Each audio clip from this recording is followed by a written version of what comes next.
Let's get right into it today. We're going to do the chainless double crochet. So in crochet, you normally have these gaps. That is absolutely normal when you chain 3 and then you start double crocheting the next, but you can close that in by using a chainless double crochet. Here we go. You need to pull up a loop that looks like the length of the post of a double crochet. Using your finger, you are going to wrap it and you're going to bring towards you and around the back. This yarn here has to come down the front of the hook, and I'm still pinching. I'm now going to stick my hook into the first stitch where that is coming out of, and then I'm going to pull through, and I'm still pinching. If you don't pinch, it'll unravel, and then you're going to pull through 2 and then pull through 2. That is a chainless double crochet. Let me show you a few more times. Okay, let's go a bit slower. So we're going to pull up to the length of what the height of a double crochet is probably like.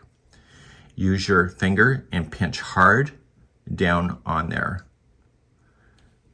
Rowboat and bring it around so this is coming over the front of the hook.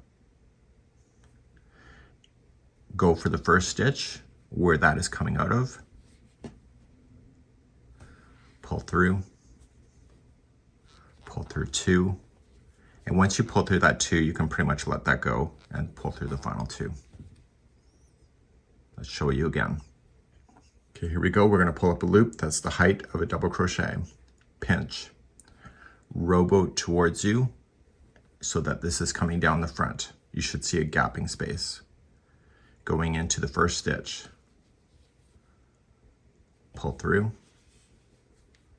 Noticing I'm still pinching, yarn over, pull through the 2, and then pull through the final 2. And one more time. Pinch and rotate around, going into the first stitch. Pull through the 2. You can let go and pull through the final 2. This is a chainless double crochet, which gets rid of the gaps on the edges of your blanket. Hopefully you enjoyed.